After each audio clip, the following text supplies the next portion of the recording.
Bismillahirrahmanirrahim. Assalamualaikum warahmatullahi wabarakatuh. Innal hamdalillah nahmaduhu wa nasta'inuhu wa nastaghfiruh wa na'udzu billahi min shururi anfusina wa min sayyiati a'malina.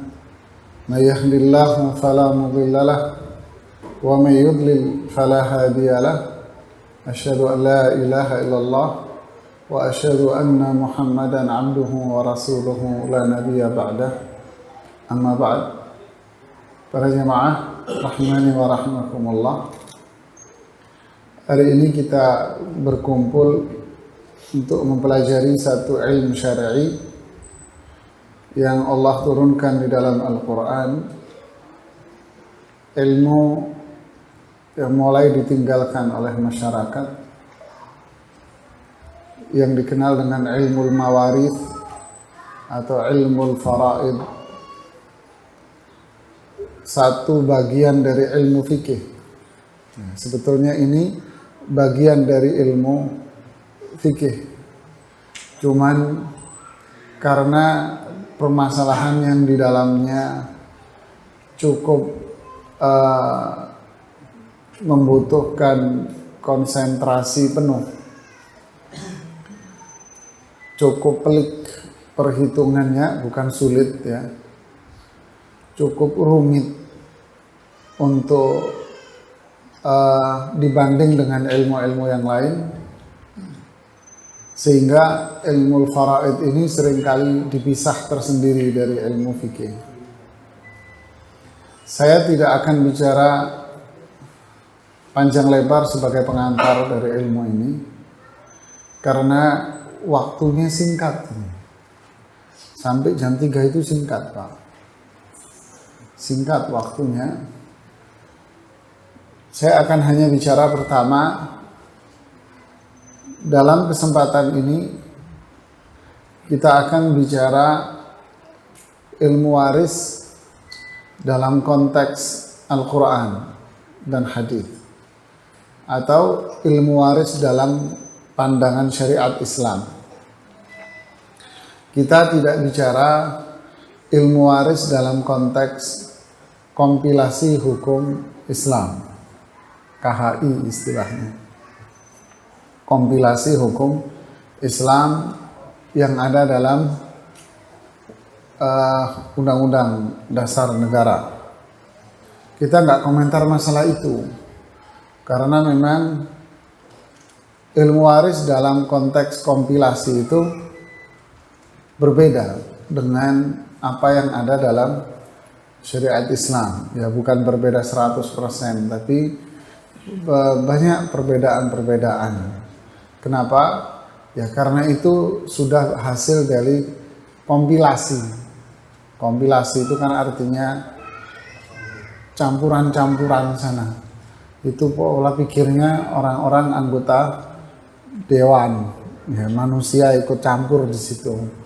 Jadi kita nggak komentari sisi situlah. Kita bicara dari sisi syariat Islam.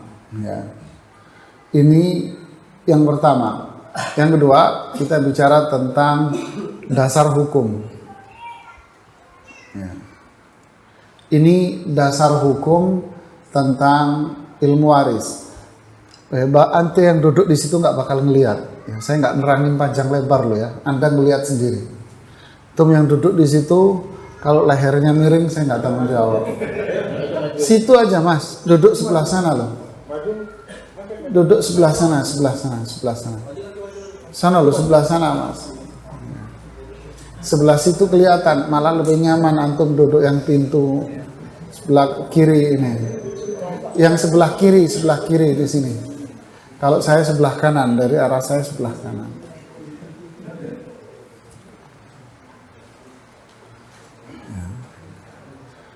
Jadi ini dasar hukumnya, yaitu mungkin di fotokopi nanti kali ya dibagi ya. Ya. Jadi ini dasar hukum dalam perhitungan ilmu waris. Ya, ini dasar hukumnya. Nanti silahkan dipelajari di rumah, dibaca ayat-ayat ini, terjemahnya silahkan dibaca satu-satu. Dan ini satu-satunya permasalahan yang dibahas secara mendetail di dalam Al-Quran, ya, sampai pada ayat yang ke-13. Di situ ada janji Allah mereka yang menghitung waris secara syar'i dengan surga. Ya, kemudian di sini ada ancaman, ya, ancaman mereka yang tidak menghitung waris dengan syariat Islam akan terancam dengan azab. Ya, ini ancaman azab mereka yang tak mau menghitung waris secara Islam. Ya, oke, kita lewat. Nanti difotokopi. Kemudian ini komentar Ibnu Katsir. Maaf, ini berubah, pindah komputer terus biasa begitu. Ya, pindah komputer terus berubah format ini. Ini komentar Ibnu Katsir tentang pada ayat-ayat yang di atas. Ya. Ibnu Katsir bilang ilmu faraid atau ilmu waris itu hukum Allah. Jangan melampaui batas atasnya dengan memberikan tambahan kepada sebagian ahli waris atau menguranginya dengan sebuah tipuan. Tetapi bayarlah sesuai dengan yang telah ditetapkan. Yang disebutkan Ibnu Katsir ini sudah banyak terjadi di masyarakat. Bukan banyak, sudah rata-rata. Yang terjadi di masyarakat ini yang disebut Ibnu Katsir ini, tipuan-tipuan. Harta dikuasai kakak tertua, maka kakak tertua bikin tipu daya untuk menguasai harta banyak. Atau harta dikuasai oleh istri, ini lebih banyak lagi. Ya, ini yang lebih banyak lagi. Kenapa? Karena masyarakat Indonesia itu punya rumus, Pak. Ini rumus orang Indonesia. Apa itu? Harta suami, harta saya. Ini yang ngomong perempuan. Harta suami, harta saya. Harta saya bukan harta kamu. Ini rumusnya, Pak. Hafalin itu.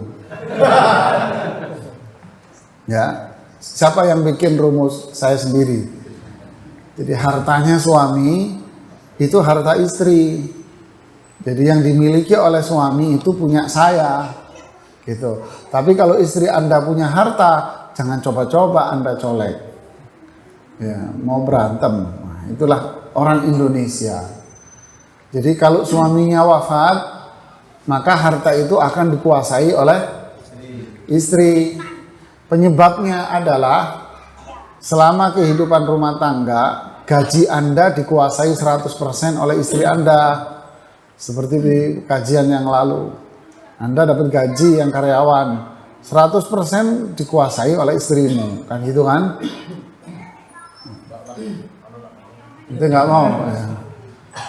Itu yang terjadi di masyarakat Indonesia. Mau orang Jawa, mau suku apapun, ini yang terjadi begini sudah. Sehingga kalau ketika dia wafat, maka yang terjadi itu hartanya suami udah dikantongi, dikuasai sama si istri. Ini bahaya, ini kezaliman ini ya. Ini berbahaya sekali. Dan masih banyak lagi tipuan-tipuan yang terjadi di masyarakat dengan berbagai macam trik ya. Ini komentar Ibnu Katsir. Beliau mengomentari dari ayat yang ke-14 hingga kesimpulannya kata beliau itu adalah merubah hukum Allah dan tidak ridho dengannya. Seperti masyarakat udah yang nggak usah pakai hukum waris Islam, ribet ini itu, udah bagi aja menurut selera kita, kompromi deh. Ini berbahaya, Pak. Karena hukum ini datangnya dari Allah yang pasti benar, pasti adil, dan pasti baik. Jadi jangan coba-coba untuk merubah hukum Allah, jangan coba-coba merasa sok pinter dari Allah Subhanahu wa ta'ala. Kemudian berikutnya Ini hadis Nabi yang berkaitan dengan harta warisan. Rasulullah SAW bersabda seperti ini. Dari Abdullah bin Abbas, beliau mengatakan, alhiqul fara'idha bi ahliha. Berikanlah bagian-bagian yang sudah ditetapkan oleh Allah di dalam Al-Quran kepada orang-orang yang berhak menerimanya. Maksudnya di ayat-ayat yang tadi, ya. Maksudnya di ayat-ayat yang di atas tadi. Udah bagi aja sesuai yang Allah bagi di atas itu. Dan ini tambahan hukum dari Rasulullah SAW. Dan jika terdapat kelebihan, maka diberikan kepada para lelaki. Nanti ini saya jelaskan. Jangan nanya dulu.